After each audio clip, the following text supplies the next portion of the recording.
Welcome back to the YTG podcast. Welcome back. We are now on episode 20. Yes, correct.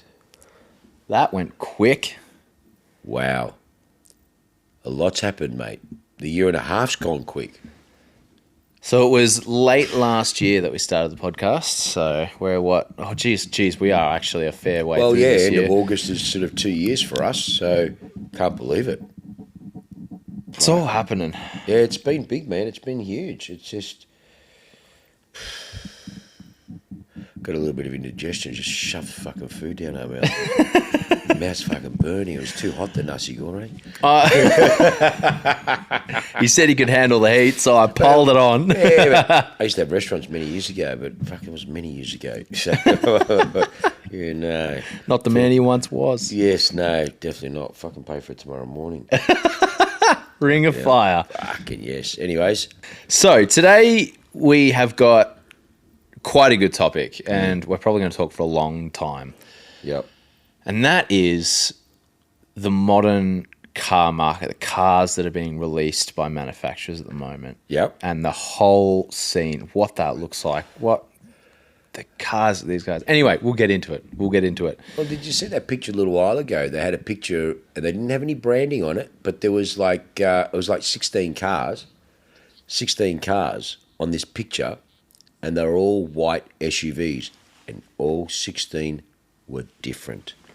Crazy. And I'm pretty good when it comes to my cars, man. I can pick a car a mile away, but I actually struggled. I actually just tried to do it was not like a test, just showing you that basically there's how much choice of the same white car can it's you have. Insane. And really, it's insane. To the point where you now look at small mid-class SUVs and you've got to double check. I don't know whether they're an X5, they're a Hyundai, they're a Kia. Yeah, they're all looking very, very similar. Very similar. Yeah. It's And quite on amazing. that note, how frequently manufacturers are bringing out new models across the board.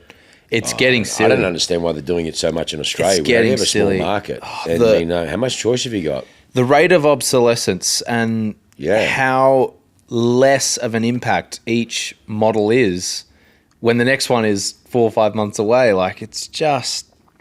I can't work out. Like, I remember they've dropped the model range, but I remember when the Velar first came out, I was still at Dutton's because we had a couple in New Zealand. And I'll never forget, we had a Velar in Richmond. And I used to do all the ads as I do and just to do all the stuff like I still do. I used to like to do it, so touch and feel the cars. And I remember looking at it, and I'll never forget to the point where I actually had to show people there was like 35 different model choices between a Velar, and the price range varied between, like, say, a base model, whatever the fuck, with some shit on it, was maybe, I don't know, call it 90 grand, maybe 90, 95 grand drive. That's a base fucking burger, cheeseburger. Yep. Then you go to a double Big Mac, top of the range, P3 300R dynamic, and it was like fucking 200,000. So you had like, I mean, it's a lot of money, but it wasn't. So you had 130 odd thousand between the cheapest one to the dearest one, and 30 variants in between. That's a lot of choices, man. Yeah. That's a lot of choices. Yeah. And you think to yourself, why would you even offer? It's like when I took the restaurants over, fucking had pages of menus. Fuck that, limit the menu. Don't give them so much choice. I've always said it, because I hate new cars, so I never played in new cars. Yes, I have run new cars, whether it be Ferrari or fucking Koenigsegg or fucking Lotus or whatever, but in saying that, they were still different to the cattle shop, what I call it. Yeah. Too much choice, man. Too much choice. Look at the BMW lineup. Oh, insane. Absolutely insane. The BMW lineup is fucking ridiculous, mate. It's fucking, and you wonder why we don't have resale. Well, Yeah. one, we got too much bullshit taxes, which is artificial cost, which Yep, you just lose 100%. anyways. Yep. But take the LCT out, like a lot of these cars have, or majority of them have, those luxury car brands, but we've just got too much choice. Like, when someone come in the other day and he's going, I've got 200 grand to spend, and I'm like, we forget that's still a lot of fucking money. 200,000. I think the Australian society or Australian public or car, we get a little bit detuned because you see all these fucking supercars and all these fucking, the average Ferrari is fucking, I don't know, 700,000 a year or whatever the now, fucking case may probably be. more. Yep. average Porsche. Remember we did that thing? You couldn't get fuck all for 200,000. Yeah. In Porsche, basically nothing. But then you look at second hand and you go, well, hang on. It's like me. I look at that and I go, some of those cars downstairs or some of these cars over here, some of them have lost almost 90% of their value. Crazy. To what they were new. Crazy. And they were amazing cars back then, and they're still fucking good cars now. They didn't get any worse when they got. They're still great cars. That's what I mean. Like I sit there to someone and I go, "Do you know how good this car is? Still, it's still like M5 E39." Like Stephen obviously is getting involved in the business more and more. I mean, my brother Stephen is coming on a partner in certain areas, but like he's more into the modern, like the Ferraris and the Bentleys and that sort of shit. And I told him that night, I said, mate, like I was driving the SLK 55 and I drove them new and I loved them. Yeah. I fucking love them. Because one, they're not 200,000 new. Like the one we got there, that fucking 200 car I was driving, that's fucking 60 grand. What a fucking lot of car. They're never going to do that again. A 5.5 and a little small Roadster, rear wheel drive, 7-speed auto. They're never doing that shit again. Yeah. Never. They're such an amazing car still to drive. Your pure essence of your Lotus. Just a basic, simple Lotus 111R or 111S or just the pure driving. It's awesome. You know, that's why I didn't like the Evora. Those sort of things. To me, that was just you're catering for the North American market. But again, where we're going here, this is you've got today. Someone comes in 100 grand. Fuck, there's a lot of choice for 100 grand. Some people say, oh, there's not much choice. Yeah, there is a lot of choice. If you just want that sparkling diamond carrot look, you know, like something from Italy or something like that. Yeah, sure. But the depreciation rate is because we have too much choice. And what do you have to do? Just sell a car, you discount it, whether you're private or not. There's a million private cars online which have been on there for over a year because the people are just in daydream land trying to get their money for it. So bad. We are starting to see the market 100%. Return, though. I've already started. 100%. I obviously watch the Lotus market quite closely, and I've started to see prices start to come back down. 100%. Stratosphere. Across the board. I mean, look, key blue chip cars, it's like anything. Every fucking prick wants to live in fucking St. George's Road, Toorak. Not that I do, but what I'm saying is, not that everyone wants, but those blue chip cars or blue chip suburbs or blue chip houses, so to speak, or whatever the case, they will always be in demand. Yep. They all have corrected. I mean, the market has definitely corrected in certain areas, but you know, there's certain cars that still are holding strong. They may have corrected a little bit, but they're still holding strong compared to the rest. Like I said, a rising tide raises all boats. You know, always, especially in our game that we play, when the market's hot, everything gets raised up because I'm going to buy all this fucking shit. But when it settles, that's when you have the train wrecks. Yeah. Shipwrecks, I call it. There's no shipwrecks here. No. I mean, it's proven. I'm not saying because it's fucking my business. It's fucking proven what we choose and what we buy. But on the same token, it's a bit more niche too. You know what I mean? So, you know, to me, the value's always been in second hand. Always has been. Yeah, I agree. Always has, especially in this market, especially in this country. But when you look at across the pond at New Zealand, what their new car prices are, when you weigh them up to here, I mean, like, they're just significantly cheap because they don't have all the taxes they have here. They have a depreciation, but nowhere near as bad as this. Oh, yeah, but it's deregulated market. You can bring cars in. Yeah, true. We've had this conversation before. Not everyone does it. I can do it. But sometimes it's just easier fucking pay it. Just buy the fucking thing here. You know what I mean? So, yeah, it's interesting, our market, the way it goes. And if we keep bringing more and more product into it, I don't understand how it's going to be sustained. It can't be. There's just too much choice. Because, well, what about all the cars that are 5 years old, 4 years old, 3 years old, 10 years old, 15 years old? Still all these cars still in the surplus in the marketplace. Yeah. Still so much value. Yep. Massive value. So no. Even like I've always said, even if I got out of the trade tomorrow, if I got out of this tomorrow, sold up and got out, I would never buy a new car. Just wouldn't do it. Just the depreciation on them. Exactly right. From a pure financials point of view. No. Unless it was a really special car. If you're buying a Ferrari Sp3 Monza, then in Australia. How fucking useless is that car? I wonder if you can even register. You can't even register the fucking thing. There you go. So it's just fucking pulling your dick, just big fucking, oh yeah, I got one. Good luck, it's grass. But if you got one and you got that calibre of money to have it, keep it overseas in Europe. Yeah. At least you can drive the fucking thing. Yeah. Like I've got clients that have done that. It's useless in Australia. Yeah. Can't do anything with it. Yeah. You know, you can take it on a track on a demonstration parade. You're not going to do that because you're shitting yourself going to fucking bin it. Yeah, exactly right. Too much money tied up. So, look, these cars are useless, really. They are in Australia. They are. They're hopeless. Good to look at, good for fucking social and that sort of stuff, but they're useless. You're not going to see an Sp3 here or an Sp2 here. Probably get one day with one of my clients, maybe, but no. Yeah. No, well, I mean, the Sheens have got one, but I mean, you're not going to see it on the road. Yeah, so I've got a few clients I've got, not a few clients, I've got a couple of clients I've got them, but the other one, they keep them overseas. Yeah. At least you can drive the fucking thing, as mate. you would, yeah. 100%. When you got that kind of caliber, you're going overseas, but you got a private jet, you got a big kick-ass fucking yacht, you got property overseas. Yeah. You just do it. Yeah. Makes sense, especially with the fucking taxes here. Yeah. It's not practical, and you can't register. So what are you going to do? You can't enjoy it. Yeah, exactly right. Yeah. So no, it's crazy that. Yep. Yep. So let's move up to the top end of the market. The new Lamborghini Aventador replacement, the Revuelto. How much do you know about it? Fuck all. Okay. I've lost track with Lambos. I just really don't give a shit about them anymore. Well, I think it's a lot of the new cars. I really don't give a fuck about Ferrari anymore. And I love Ferrari, but I don't really care where they're going. Exactly. So I think it's this car. Porsche's probably still the only one. I'm still. Maybe the GT3 RS, that's really me over and out after that. The details about it sort of represent... It's hybrid or what? Where the market's headed. So, yes, it's hybrid. Of course it is. There are some good things about it and some bad things about it. Yeah. It weighs almost 2 tons. Well, that's the fucking battery systems and all that sort of shit, isn't it? That's where the supercar world is going. 2 tons. I mean, fucking, mate, it's... Yeah, I don't know.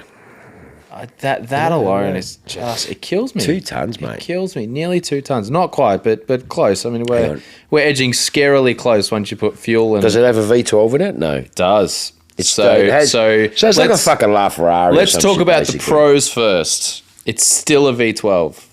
So it's just like a LaFerrari, basically. Kind of. The hybrid thing scenario. But... Or with one of those fucking things, anyways. The hybrid controls the front wheel. So it's still a all-wheel drive Lamborghini. The hybrid controls the front. The good news is the engine is rear-wheel drive only. So then, is there like a converter, power slips, kicks in the front? Is it, or it's pretty much? So it will be a spicy car because it is almost rear-wheel drive. Not quite, but it's very rear-wheel drive bias. So, yes, I mean, of course. Before we start kicking in on them, kudos to Lamborghini. Basically, a rear-wheel drive V12 in this day and age that revs to 9,500 RPM. Kudos. That's kind of cool. The fact that they still managed to get that across the line. Thank you very much. Yeah, it'll probably be the last one. Maybe, yeah. Then it'll be pure electric or whatever the case may be, I guess, eh? Yeah. Yeah. They had to make a whole bunch of changes when the SF90 came out because the SF90 was, LaFerrari killer for half the money. I mean, it's fucking disgrace. I thought you talk about the stupidity behind the marketing of the SF90 and Ferrari is shooting themselves in the foot. And it's a shit car. Well, so let's get onto this because as far as I'm concerned, there's always exceptions to the rule, but in general, all of this stuff is crap because it's all computers with wheels, all of it. The more hybridized we get, the more computers are driving the wheels from under us. You lose more control. The 488 drove itself enough, and we're 3 generations on from the 488 now. Oh, well, an SF90 is just another fucking acquisition. Oh, well, the 296 really is meant to take over from the 488, but that's just a fucking disgrace, that car. Yeah. So. And look, I'm sure it would be impossible for them not to be exciting cars to drive fast on the limit. Don't get us wrong. They would still be like... Fast on the limit. I would not turn down a drive... That doesn't work in Australia. Unless you're on a track and half the bricks can't drive. That's what I'm getting onto. I would not turn down a drive in an SF90 or a 296 or anything else. I did. Really? Yeah. Wow, there you go. Wasn't interested. I would not be able to experience anywhere near the limit in those kind of cars on the road. And 9 out of 10 clients can't do anywhere near the limit of that car. That's another conversation. The people who are buying these cars... Yeah, they can't. And that's a travesty. And they can't, mate. Why are there so many being smashed overseas? Because these fucking idiots can't drive. Well, and that's why they're having to go. Have you seen them when they're driving and then the fucking guy just boots it, the thing just loses traction, he can't catch it and he just goes straight into the fucking wall? I struggle to watch some of the onboards, I really do. Yeah, and these are all, hang on, these are all late model, recent 1-2 year generation fucking supercars. Yeah, yeah. And this is why they're having to put so much between the driver and the car to stop the drivers from killing themselves. You know, remember, these road cars are making basically bang on the same amount of power that Formula One cars make. They're Some of them more. A GT3 race car, which will annihilate by a big margin anything on the road. Anything on that is a fast bloody car. What? A GT3 race car. Oh, race car, yeah, GT3. So yeah. anything in the GT3 class, bloody fast. Yeah. They only make 550 horsepower. Yeah, I know. Because that's all you need. These road cars coming out with 900, it's useless. That car is not putting down 900 horsepower to the road through the rubber until you're doing 130 mile an hour. Because until then, you just break traction. It's just all that. That's what I mean. It's just useless here. That's why for me, all the new cars, and they go, oh, this one does this and this and this. 0 to 100 in fucking 2 seconds. My boat started sailing away a long time ago when it came to all this shit. So that's why I've lost track with all the latest supercars. To me, that just I've stopped paying attention. I don't give a fuck Which is so anymore. sad because we're Don't passionate care. guys. We are car where's the enthusiasts. passion come from? This stuff, Exactly. the pure analog stuff, Uh-huh. not this new fucking robotic shit that is just it's the latest technology, the latest. Yeah, but it is. But it's become clinical, and you lose the sensation. You lose that authenticness of the car and the realness of the car. Yeah, and it just doesn't. I don't care how good, how quick, what it does, all this bullshit. It's not. It's a natural evolution. I respect that. I do respect it to a point that's the way it seems to be going. But when I see these manufacturers, I don't. I fucking think it's a disgrace. No. Like I said, mate, okay, granted, we've got the new 765 LT or whatever. It fucking took a year to get. Doesn't matter. That's still raw. And look, we still respect what these cars are. At the same time. I actually don't respect a lot of these cars. I respect what they're trying to do, but I don't. To me, as you said with Lambo, I stopped, honestly, Lambo, I fucking stopped at probably, honestly, man, maybe fucking SVJ, maybe. Oh, yeah. Maybe. Yeah. That was it. Really? Ferrari, really was the 458 Speciale. That's when I really switched off. 488 Pista, yeah, okay. But not really. It's a special. My drive in the 488 really opened my eyes, and then I drove the Pista as well. No, that's for me, and I've always said that. Even when they fucking came out, how many clients said, "Don't get out of your fucking special. Don't get a fucking Pista, or get both if you can afford it." Yeah, done. But don't get out of this and get that one. And the ones that did, oh fuck, and the ones that did, who realised they made a mistake, have to believe in the bullshit that they want to believe in. Like, oh no, it's a better car. It's a better car. Yeah, okay, paper. They have to do that. Otherwise, you're never going to fucking buy it. Yeah, well, yeah. Ferrari's the best marketing company in the world. They just happen to sell cars. Yeah, precisely, yeah. That's the deal with them. Yeah. So any of the new shit, no. The only thing that got me tickled was a GT3 RS because we want to take an order. That's it. And the new one, that's it. Do seem to be one of the exceptions to those rules. Correct. Granted, the 992s are heavier. They're still getting bigger and more plumbous and heavier. But they are still making manual gearboxes. They are still making naturally aspirated engines. And remember, for the last 3-4 generations of 911, the horsepower has increased by 10 because they know it is about so much more than horsepower. Yeah, man. A 997 4-litre makes 500 horsepower. A 992 GT3 RS makes 520, I think. They understand that the driving experience comes from so much more than just power and a car that drives itself. Yeah, it is, and that's the thing. And that's why, mate. And as people are saying, as we go more to the agency model with cars and the industry and the way that's going, where the dealerships and now you got Infinity and you got these people who have just opened up shop fronts with the car, like when we're in Sydney, they just got a fucking car in the showroom, as in the shop front in the middle of a CBD. Yeah, because it's all order taking. Correct. Yes, and that's why for me, I go, that industry's going this way. My industry will go like this because there will still be that personal They will never Yes. change in this. Yes. And there will always be a market for this sector. And that interaction, that personal, that analog, the feeling, like the client today in the open-gated manual gearbox Ferrari.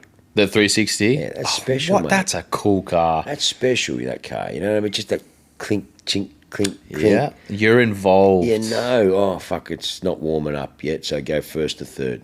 Don't go to second yet. Just, people might be looking at that going, oh, well, it could be fucked. Yeah, I know, but I'm driving a Ferrari and I want it to be engaging. You're actually driving I want to... Oh, I hit the gas too much. She over-revved. Oh, fuck, Exactly. I want that to... Oh, shit, hang on, I put too much gas. And, fucking Ferrari, this is not working. It's typical Ferrari. You know what I mean? Like, it's just... That's what we love. It's that personality. Yeah, 100%. man. It really does. It speaks to you. It's you jump in these things, and that's why I love the old cars. If I wanted to drive the fucking McLaren, I could drive the McLaren, but it's too much car for our roads. It's way too much. It's mate. bullshit, mate. It's like the Black Series. I mean, the Realistically, if you I don't fucking do 250 k's by the time I hit the freeway off the on ramp. Oh, mate. What do I That do? Black Series is That thing's bananas. It's banana, mate. Yeah. We're privileged that not many people have been blessed to fucking fuel that car in its fury. Well, we fucking have filled many cars in fury, but you can't drive. It's just pointless. In Australia, you can't. Can't. Look, fair. There are places in Europe where you could course. start to use a Of car course, like where that. they're a bit more open-minded with their speed laws and things Yeah, like that. in Australia, but the though, fucking Nancy my state that we God. live in, My and, God. and these cars here, that's what I mean. There's no point driving them because it's just frustrating. Yeah. And what do? Fucking use all the wear and tear in first and second like a dickhead? Like a fucking... That's all you can mate. do. That's all you can do. So what's the point? Yeah. So that's why there's no point driving them. There's no point because it's frustrating because you can't experience what that car was designed to do. Yeah. Okay, so go to a racetrack. Really, brother? How many people go to a racetrack? This way, I'm going to go to a track. Really? Really? You've been fantasizing with that? How many times have you gone to a track? Once? Yeah. Twice in the past 2 years? Yeah, exactly right. And then when you're there, you're shitting yourself. Yeah, an actual track day motorsport enthusiast is a very different person. Totally, mate. Totally. You know when you're talking to one. Yeah, man. Yeah. Then a weekend hack that might go on a fucking whatever and just too scared to fucking do anything because he's too worried he's going to fucking know his own beyond his limits and he'll fucking put it in the wall. No insurance. Every car enthusiast will love to talk to you about, oh, that car would be great on track. I'd love to take the car on track. Oh, I've got projects. I'm going to build a track car, this, that, and the other. But 5% of the car enthusiast bubble are been doing actually this too long, people mate. who I've visit seen the it all. track more than twice a year. I've seen it all. And then when they enjoy the track, they're not taking their road car anymore. They buy a track car. 100% straight away. Because you do one track day in the road car and you realise, You fucked it. holy crap, how much damage have I just done to my road car? Because it really is. It's a different level of toll. It really is. And it's quite the risk amazing and that everything how else. many fucking cars we used to see that would actually just half shit themselves from going on a track for a Yeah. few outings Yeah. in a bit of fury. Yeah. Yeah, as much as the manufacturer keeps banging on about it, but sometimes when you put it out there, they actually don't like it that much, mate. They actually don't. No, it's terrifying. Yeah, the cars don't like it. The Yeah. brakes are fried. Yep, 100%. Oil's bubbling. Yep. So Fucking far thing- outside the comfort zone. Yeah, man, they really are. But Yeah. you know, Seems simple when you think about it. It's just driving fast, but no, it's really no, not. it's not. It's not. Yeah, yeah. No, You got to it's think not. about the fact that driving on the road, you don't do more than 110. You might squirt up to 130 in a really safe place. When 100%, it's, mate. 170, whatever. You have not experienced trying to corner to the maximum ability of the tires at 160. That is a Cars' dynamics change exponentially with speed. Totally. Cornering at 140 is radically different to cornering at 110. Oh, and the so many momentum and people have everything. never experienced that. Yeah. And when you go to experience that for the first You time, don't know what you're doing. terrifying. Yeah, you don't. Absolutely And it terrifying. usually ends in fuck up. Yeah. Yeah. And you really quickly learn the limits of your car. Fuck yeah. Yeah. A driver training course I cannot recommend enough to people. Oh. A proper driver training is amazing. Yeah, People- my kids will do everything. My kids will do everything. Is that the important call? No. because that was that phone. Yeah. All good. Even just on the road, learning about weight transfer, handling dynamics, what happens physically to the tires when you slam on the brakes because someone's done something in front of you? Knowing, can you turn, can't you turn? All of that stuff is so important. Amazing. I mean, again, talking about the sim. Now, a lot of people out there might be saying, "Oh, it's just a game." It ain't a fucking game, mate. You do that, like I said. I mean, like that other one, coming down, Luke. That you brake too early off camber, and the car's a whole different animal. Yeah. You let it go that extra fucking millisecond, and brake it when she's flat. Yeah. She pulls up better. Yeah. It's fucking amazing, mate. And I did that on purpose a couple of times just to go, fuck yeah. Now I understand. You know what I mean? Like just that coming through there, kind of, I'm in a game, so I can go in harder. Yeah, 100%. Granted. But the thing's so realistic, it's still fucking the same on the dynamics. If you brake too hard on that right, she go like this and goes straight. So again, that training, yeah, mate, certainly, like I said, when Sienna's old enough, mate, my nieces and my nephews, mate, I'm fucking making sure they're all doing a proper driver training. Yeah. Throw them into a spin. They don't know what this is what it feels like. Oh, okay, not going to be overwhelmed. Things like that. Same with the pilot training when they're sitting and they're fucking going dive. 100%. Okay, I'm not going to get scared. So But as I said, all these cars now, they just become so automated. Yeah, and I mean, look, from a safety point of view, they do it all braking. for you. You don't have to think about that stuff. They which brake is automatic great. brake when they see something in front. Come on, man, I don't like all that shit, man. I can understand why it would seem like a good idea at the time, but what it's doing is the Wall-E movie with all the people on the spaceship. When you give everyone so easily, they forget how to function. When you give people all of these safety features, yes, everyone's safer. Don't forget that they cars just are safer. assume the car's going to save me. Dickhead, you're still driving the fucking thing, mate. Exactly right. You're still in control. Exactly right. And all you have to do to get behind the wheel of a 900 horsepower rocket ship is prove that you can do 40 kilometers an hour through a school zone with a driving instructor. Boom, there's your license. There's your license. Have your rocket ship. Yeah, it's amazing, isn't it? Compared to a lot of the European countries and all that, the amount of hours you have to do, the amount of different things you have to do, whereas here, it's and again, I think they should limit, or they should give some sort of I remember back in the day, you had a bit of not a qualifying period, but it was a bit of a, they go, you've bought something pretty serious here. You need to respect what you've bought here. You know what I mean? That sort of stuff. They don't do that stuff anymore. Yeah. I sat down the other day. I don't know why I was wasting my time, but I had a really good think about it. And I am all for relaxing the laws and allowing people the freedom to make mistakes, as long as it's not to the danger of others. Well, how do you do that, though? How do you do that? On the road. So I had a good think about this. So I would be all for, and this is against that theory, I would be all for needing a second license to drive anything over a higher power to weight limit. So anything above an M4 in terms of performance, right? You need a new license. And to get that license, it's an on-track test. Well, you're younger generation than me, so can you tell me, one of my dearest clients turned up at the Cars and Coffee in his brand new Turbo S with his daughter driving with Dell plates. So cool. That is fucking gangster. That is cool. But then she'll drive the twin turbo Bentley on her L plates. She'll drive the supercharged Range Rover on the L plates. Maybe drive one of the other fucking supercars on the L plates. She's going to have good experience by the time But as soon as she gets a piece, she's not allowed to touch any of that shit. Yeah, how funny is So that? how the fuck does that work? How funny is that? But she's with someone. Hang on. She's driving a fucking 700 horsepower car with her L plates on. Yeah. Because obviously an experienced person next to her. Yeah. He ain't driving it. Uh-huh. She can fucking still lose fucking control, so you take him two out. It's so silly. I couldn't work that. I went... Yeah. Australia is so backwards. So I can have an F12 fucking competition there or something, and Sienna's got a license. Come, baby, you can drive to school.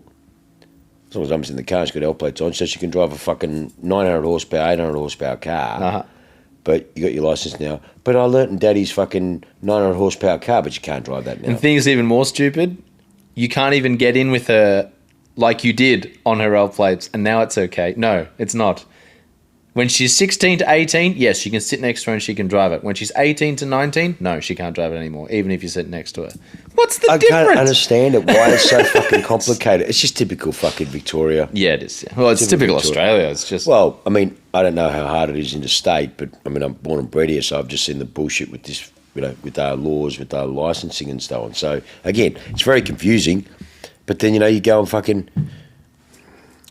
Fuck, some of these four-cylinder cars, I still can't believe the amount of power they're getting out of them. Ridiculous. It's quite amazing. Yeah. Don't need a V8. I mean, that perfect scenario is that XJ220. Whole myth of the V12 producing 500 horsepower, Tom Walkinshaw, the brilliant man, V6 twin turbo, 570 horsepower. Or 540 horsepower, whatever the fuck. You know what I mean? Like, yeah. Half the cylinders, half the displacement. Okay, granted, 2 turbos. 25-30% more power. Bizarre. That's what I mean. Like, it's just, I'm a V8 man, yes, but these powers, even the little 130N, I mean, it's a great little car. A Hyundai. I mean, there's so much little power in these 1.6, 1.8, these 2-litre turbo cars. Yeah, and a DCT i30M would probably go head-to-head with a 355 in a straight line. Like. No, they would kill it. Well, people don't forget, it's like, a 355 is a fucking not a fast car at all. Well, it is a fast car. In its day, it was meant to be fast, but today, mate, most fucking modern day shit would take it at the lines. Okay, it might have longevity because of the V8 and that sort of stuff, but they run out of steam at fucking 6, and then you got to change the gear and then off you go. Yeah. But off the line, the zippiness and so on, of course they are. They just, that's what they're built for. Quick, nimble, that. Yeah. You know what I mean? This is still that old, beautiful, long drive sort of stuff. And I don't know. I said, I don't know what news coming out. And it's all SUVs, small shit anyways, these modern little fucking... Well, so let's talk about that. SUVs, why? Just why? Oh, why is everyone loving SUVs? It's the American way. Oh. It's the American way, mate. You know that. It's the American way. Everyone's got the fucking SUVs. I see, you know, when I drop Sienna off at school, all the mums, it's just the way it is, mate. SUV, we succumb to it. What do you do?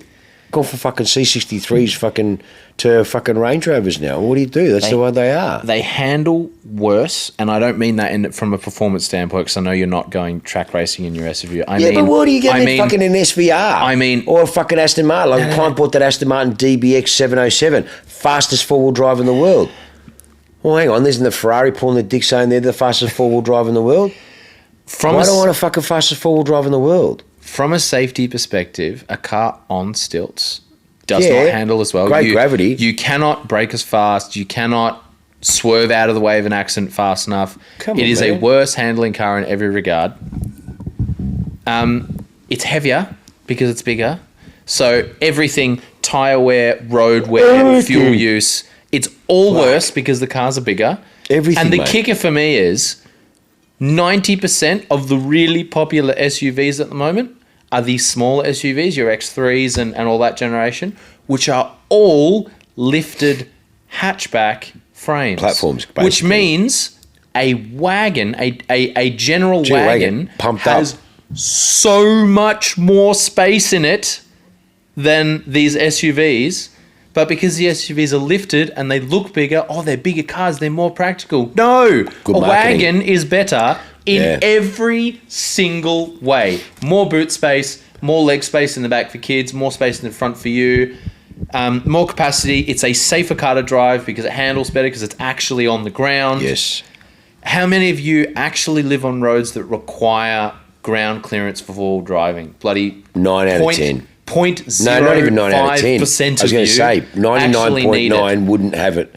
But that's just the fucking way the market's gone, mate. Waste. All the mums, all the fucking things, they all want the fucking... It is, mate. It's actually, like, I can't believe it. Like, I mean, okay, we might rock up in something a little bit different because we're in this business and we're the only ones at fucking school that have this shit, especially if I fucking drop Sienna at school in a fucking Ferrari. So I was like, fuck. So cool. But I mean, like, it's an old Ferrari. It's not a new Ferrari. I'd rather drive an old Ferrari. But in saying that, and it's just the SUV parade.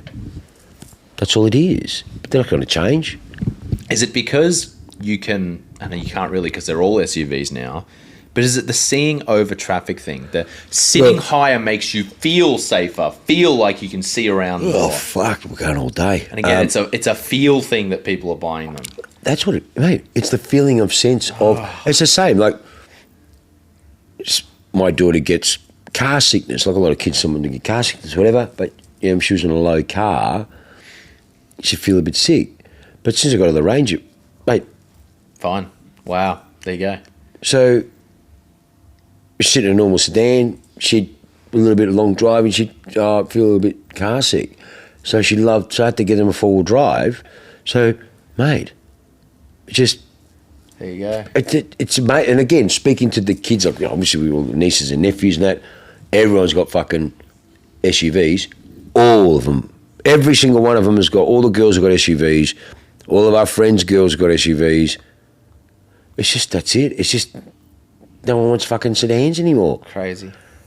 There's only fucking two of them 90% of the time in the car. Or three of them in the car. Yeah, exactly. That's what I mean. It's quite amazing. Yeah. And like I said, because I drop Sienna off at school now more often than I used to ever, you see it in the morning. It's quite funny. And when I'm walking up the path, you'll see my little fucking car, like if I'm in the SLK or whatever the fuck. Yeah, little Mercedes. Just a fucking row of fucking SUVs. And they're all black or grey.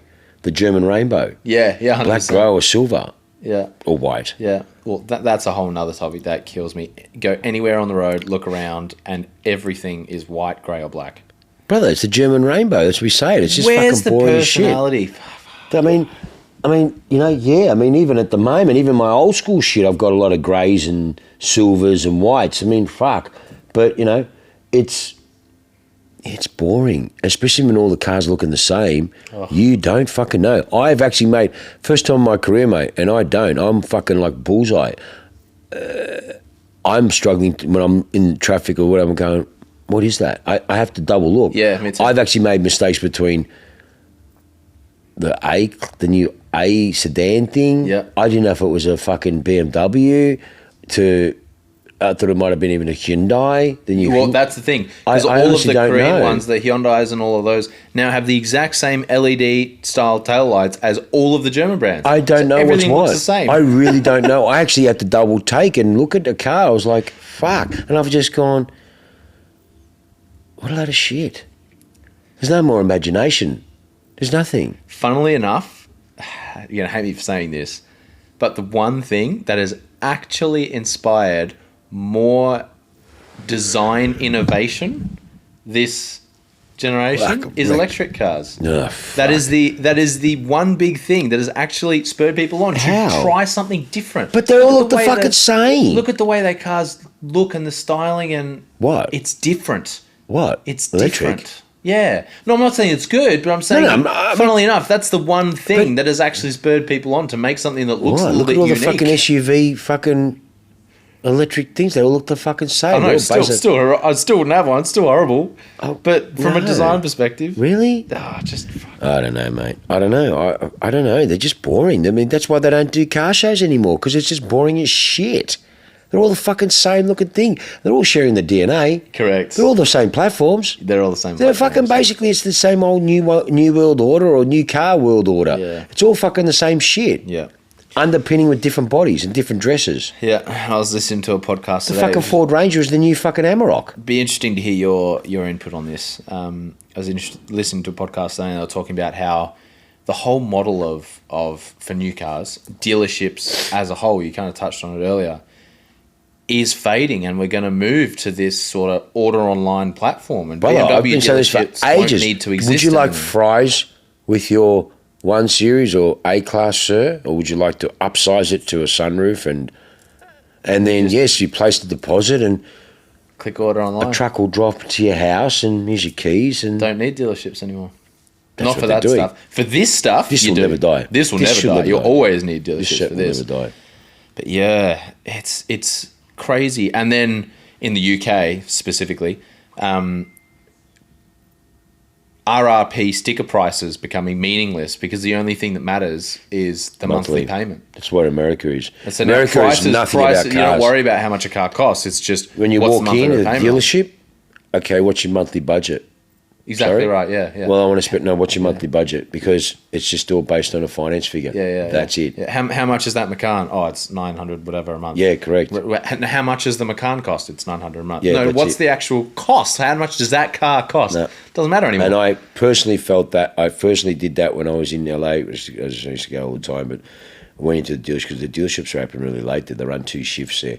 So they're open fucking like 10 o'clock at night. Really? Dealerships are open at 10? Because they start early and you have 2 shifts. So one shift might kick in at, say, fucking, I don't know, 8 o'clock till fucking, say, 3 o'clock. Mm-hmm. Then the other shift will come in from 3 o'clock to, say, fucking 9 or 10 o'clock. Okay. It's quite bizarre. So they're always open at night time. It's quite interesting. Wow. They're all lit up. That actually kind of makes sense. If you think about when you'd actually have the time to go in and see a dealer, that's it. Brother, that mate, we see people after hours all the time because it's life. It's hard to get away. I always thought dealerships being closed on Sundays was bizarre because you think about the car buying process and when you have time to do that, it's after work or on the weekends. And the dealerships are closed after work and closed on Sundays, half the weekend. What? I mean, it's because you know why? It's also the dealership, the industry, we have to look at it and go, hang on. Your staff are getting burnt out. Well, no, you'd have to be closed on Wednesdays or, whatever to make up for that. Yeah, but I mean, fuck, it's like, you think people are going to make more fucking decisions because they've got more hours? It just fucking prolongs it. That's a good point. And you're right, dealerships are burnout central. When I was working at Lawbeck, 60, 70-hour weeks sort of thing, it was bonkers. Well, working for that fucking Shreco anyway, it's just not easy. But in saying that as well, but you hear the same story across the board with dealerships. Our industry. Our industry is work. very conducive to burnout, divorces, alcohol, whatever the case, because you constantly push, and it's a strange industry, like a lot of industries. I guess it has its good and bad points, like anything. But in saying that, you're dealing with people, you're dealing with the public in terms of it's a service related orient. So you've got a lot of entitlements from clients that think that because you're a service, you should be doing this, when they don't understand that what they do is a service related item as well, and they forget about those things on the other side of it when they're dealing with it because they just want the best deal. So again, man, there's a lot of factors there, but again, we don't have to deal with that shit. I have to deal with that.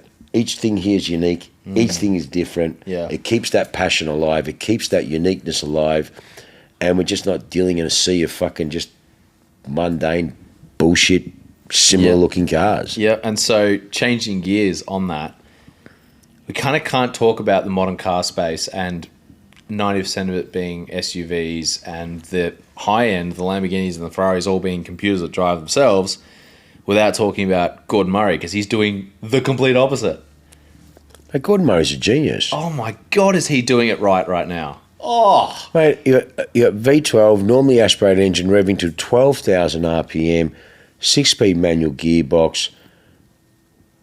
Forget it. I mean, like, you need someone like a Gordon Murray to do something like that. They go way against the norm from every other supercar, totally different fundamentals, but back to the pureness of a car. That's why they're all sold out. Yeah, and you hear Dario Franchitti, who's racing driver, Indy 500 winner. Mate, he does a lot of the testing. He's the main man, yeah. And you hear him talk about the T50 exactly the same way you just spoke about the 360, about how if you don't change the gears right, it fucks up. It tells you you've done something wrong. Like, you are in control of this thing. Yeah. Exactly right. Yeah. It's not driving for you. It's very much you need to put your gloves on and drive it. And yes. And his philosophy is he wants his people to drive cars. He wants I think he had the highest mileage F1 Gordon Murray had. Like they want their cars to be driven, not hidden. Yeah. And the pureness of what they did, he's special. GMA's special, mate. Yeah. Very, very special. So that engine, that V12 engine, that Cosy engine is amazing. Engine. Unbelievable. Just unbelievable. Shows like an old F1 car. That's what I love about it. Revs to 12,100. 100 is soft. Yes. 12,500 is the hard cut, RPM red line. 12,500. Revs to 12,500 and makes 75% of its torque capacity down at 2,500. Yeah. Think about the engineering to achieve that. Yeah. The Lexus LFA, famous car Yeah. for needing a digital dash 'Cause it couldn't keep because up. that V10 couldn't keep up. Yeah. It revs too Revs quick. too quick. The stat on that was 0, red line, Yeah. to 9, and back to so red line to Off, 9 yeah. in Point. 0.6 Yeah. of a second. Yeah. And that was, too quick. And that was, wow, this engine is incredible, amazing. They've spent 5 years manufacturing it. It's perfection, humidified whatever. and Yamaha. And The GMA amazing. V12 does red line to 12,000, not Yeah. 9, 12 Yeah. in less than half that. Yeah. Yeah, it's just... It is Yeah. bonkers. Yeah, it's just bullshit. It just is. It's just... That there is nothing on this Nah. planet, race car, Nah. road car, nothing on this Koenigsegg would be planet. close, Not maybe. not even close. Yeah. Not because they're all turbo and totally different ball game. Yeah, true, isn't There is it? Yeah. nothing on this planet like that engine. That is Gordon Murray's just... He is. unbelievable. Gordon Murray's just amazing. He really is. I mean, yeah. Yeah, it's Just next special. level. And the thing that I love is, as you mentioned before, wanting them to be drivable and for people to drive them. So he reckons that 80% of the people that have placed orders for the T50 are people that will drive it regularly. Yeah. And the fact that he has gone and encouraging made that. the car by looking at all of the reasons why you don't take out other supercars and fixing those issues. Correct. He's gone and looked at all of them. Correct. Gordon lives Correct. on a Hey, there was luggage spaces in that fucking so car. much luggage space. It's unbelievable. Yep. Gordon lives in Yeah. an old UK cottage Yeah. out in the middle of the country. Middle of nowhere. There's a video of it. Yeah. The driveway through the property to get to his house fucked.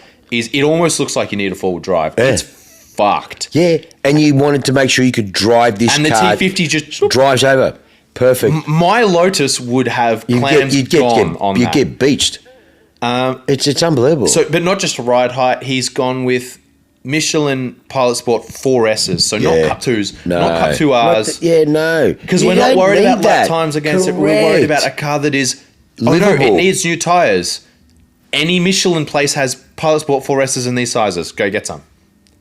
And Yeah. they're not going to cost you $5,000 for a set of tyres. Correct. That's why he's such a brilliant man. That He's ethos the to ethos every of it. element of that car. Yes, and it's still the pinnacle of craftsmanship. It really is. Yeah. But yep. he lives in the real world. That's what I mean. It's I just unreal. can't wrap my head around how many things he's doing right that no one else is. Like, it's not just like the T50 is a slightly better car in one way. It's Brother, like it's it's a- a radical, it's chalk and different cheese. improvement, Yeah. doing the right thing when everyone else is Yeah. doing the wrong thing. Yeah. In every department. In every department. It's just, honestly, it's just brilliant. He's just a brilliant man. The I'm so excited for that car. The product, I mean, really, next to Christian von Koenigsegg, which I just think he's a genius. From all the new supercars, I can't compete. GMA doesn't compete. You can't compare it with the Koenigsegg. They're different No, cars. They're totally no, they're different doing ethos. different things, Totally yeah, different ethos. no. But from that side of things, Koenigsegg's the man for me because Christian von Koenigsegg, he's a genius. I do love Koenigsegg. What he does is genius. They But are for the also sort of trying to push the edge of what's possible. Yeah, but for that pure analogness of still keeping that clutch and manual and 100%, rawness and natural, you've got to be kind to the car. You can't just get in it and, bah! No, she's going to bite you real hard. Yeah, 100%. So, yes, it's the latest technology modern, but it's still got that old school charm and feeling that, this is still visual and analog and I can feel it. And it's, that's what's amazing. Yeah. The new Lambos, the new fucking Astons, the new fucking just do not Ferraris. compare. I don't give a Not even fuck. close. I've switched off a long time ago, man. I really have.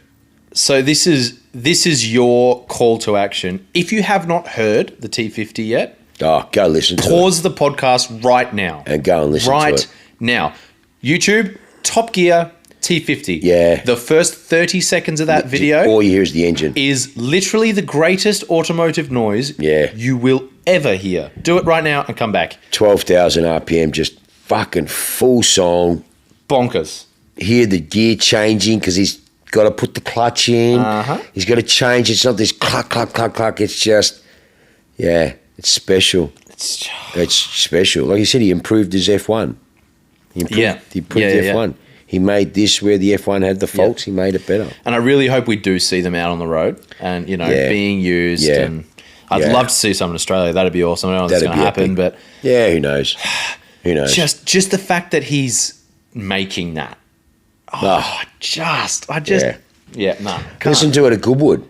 Doing the run. Listen to it on fucking full noise. So good. And the lineup of 10 of them in different colours. The one in orange makes me weak. Yeah. It's just great. Then you got the Niki Lauda, the T50S. The T50S. Only 20 of them, mate. So, for those of you who don't know, the T50 is a fan car. Yeah. The technology you had back in the day in Formula One, which got banned because they won everything. Correct. Now, the road-going T50 is not a vacuum sucking it to the road like you would imagine a fan car to be. Yeah.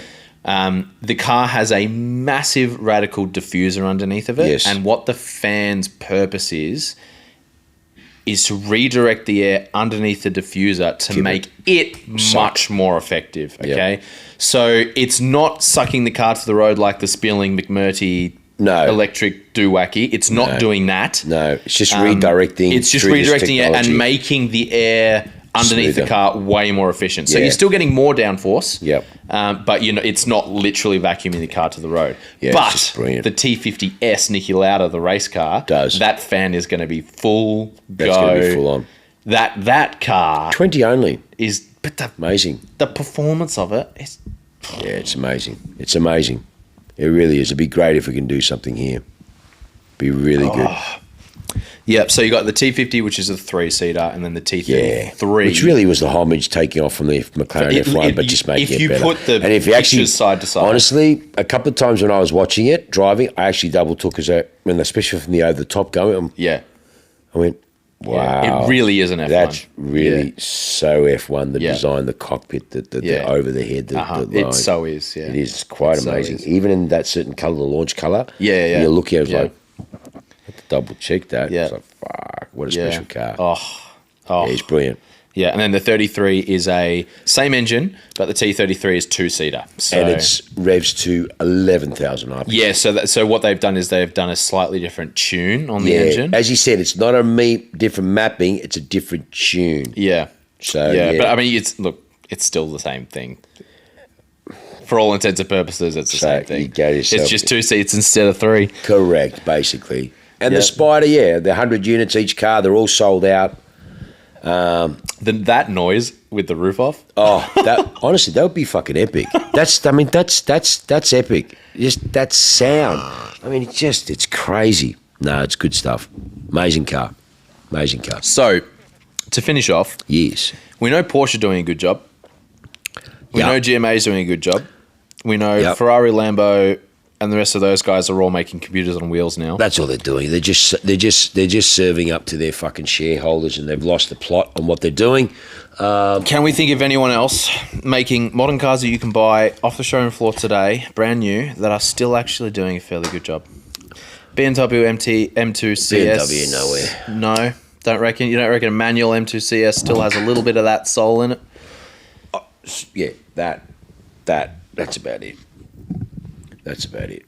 Can't think of anything else. BMW lost me a long time ago. Obviously, AMG lost me a long time ago. The new ones, they definitely lost me now. It's a fucking disgrace what they've done with the C63. BMW, they've lost their way. Like M2 CS manual, that's me over and out. That's the last modern car that I would even look at. BMW. Okay. Lotus, obviously, the mirror's still a far whack better than most of the stuff out there, being manual and everything else. It's still, I think the Maserati MC20 is joke. That's a fucking joke. That's just a marketing ploy. Yep, 100%.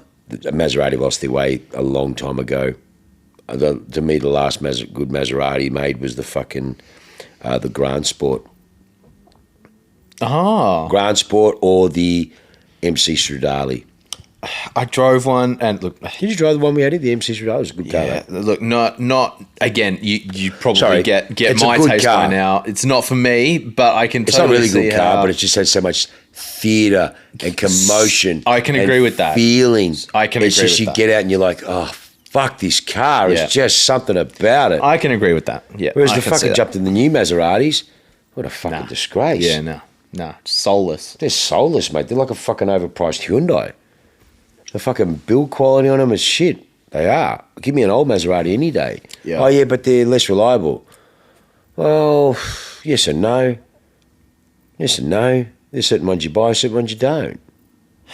Nah. There's no one good. There's no one good, I don't think so.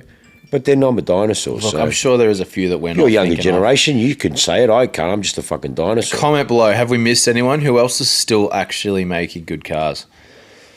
If anything, Toyota's getting their shit together. Oh, good point. GR. That Supra's automatic only. Oh no, Supra is now manual. And the Corolla and the Corolla and the Yaris. Fair play. Those are cool cars. Toyota are fucking listening to their clients. And as we spoke about the other day, all the hydrogen stuff that they're pursuing, bang on, love it. Yep. Love it. 100%. We're gonna get Save the Whales on, aren't we? We are. We're currently looking for someone. So if I'm sure you're not listening, but if you are that person, but I'm surprised no one accepting the challenge. I will be kind. I'll be handcuffed and gagged so you can talk.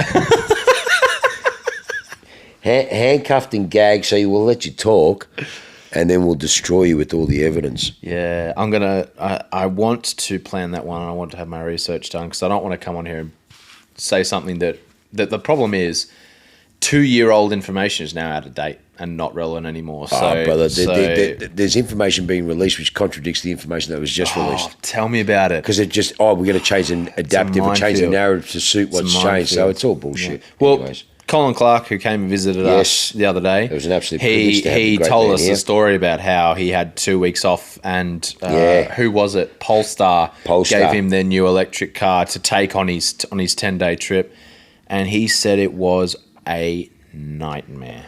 He said 4 drives that were normally 4 hours long Take 6 hours. 10 hours. No, sorry, 8 hours. He said because basically you'd pull up.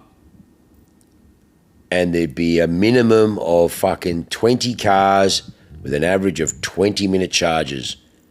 Yeah, really good. Yeah, Nowhere. Yeah, he did not like his experience. No. Now, there are plenty of other people out there who are loving their electric vehicles experience because it suits a certain lifestyle. And if you fit that lifestyle, brilliant, fantastic. Good for you. It's fucking not my lifestyle. Fuck no. As long as electric maintains an option, I'm fine because there are lots of engines out there that don't faze me either. What? A Rolls-Royce V12 is designed to be the most unnoticeable, quiet, smooth, basically the closest thing you can get to an electric motor without being one, right? Yeah. So there are plenty of engines out there that don't have the soul and the character and the 360 Ferrari scream and everything else, right? Like a 6.75 litre Bentley engine or Rolls engine just fucking wafts along. It's just, there's no problem with electric being an option.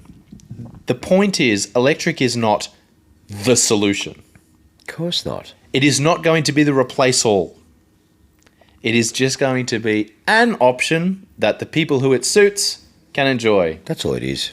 So everyone who is saying electric needs to replace ICE, it won't happen. Back off. It won't happen. It will not happen. Don't give a fuck what they say. I will totally happily admit that there is a small space where they do operate well, and the people who can go and enjoy very that, small sweet. space with a very small amount of people. What the fuck a media. I have talked to people who have thoroughly enjoyed their experiences, and so it will be good to have. I want to find someone who is an expert who is going to be as well researched and knowledgeable as we are, and have that conversation. We're no experts. I'm just going to fucking discuss it. You got to be careful not to make yourself look like an idiot. That's the only problem. Because if you start blurting out old facts or history that's not relevant anymore, you're going to look pretty silly pretty quickly. I don't give a fuck. It's my podcast. Fucking say what we want. It's all right. I'll make sure I'll do all the research so we're well backed. You'll be Switzerland neutral. I'll be Mike Tyson. So no, sounds good. It's look, I'm going to get them on there. We'll do it. We will do it. We talked about it almost every episode. Someone fucking. If you know someone, we're looking. Get on you, mate. Don't be scared. Yeah, let's do it. I would be very surprised if someone of that quality in the electric car field listens to us, but hey, who knows? Fucking why not? We're making enough noise. They'll probably go, who are these people throwing rocks at us? It's me. Well, there's a lot of people throwing rocks at them. Yeah, but anyways. Anyway. I'm vocal about it. We'll wrap Anyways, it there. we're done. Thank you very That much. was number what? This is 20. Far out, 20. Thank you for those 30 people now that are watching us. We're getting almost 1.5 every episode. Thank you. Again, thank you all for coming to the Cars and Coffee. Again, it was an awesome morning. Great time by all. Look forward to the next one. Got a few announcements which we've done, but we can't mention them yet. We've been working on a few things. Yeah, which are there's two very big things coming. Going to be epic. Epic. No, It's looking all forward. Yeah, one's all locked away, and the other one's not far from being locked away. So it won't be far before we say it. I reckon it'll be pretty maybe epic. even the next episode we can Yeah, say possibly one of them. Potentially by then. We'll see how Possibly we go. one, yeah. It'd be big. Because that'll be 3 weeks away by the time we sit down and record again. So it will be one. Yeah. Yeah, definitely. Even the second one Yeah. will be. So it'll be big. It'll be quite big. We're quite excited to talk about that. Exciting stuff. Awesome. All right. Awesome. Thank you very again, much. all. Have a beautiful week. See you soon. Thank you again. Take care.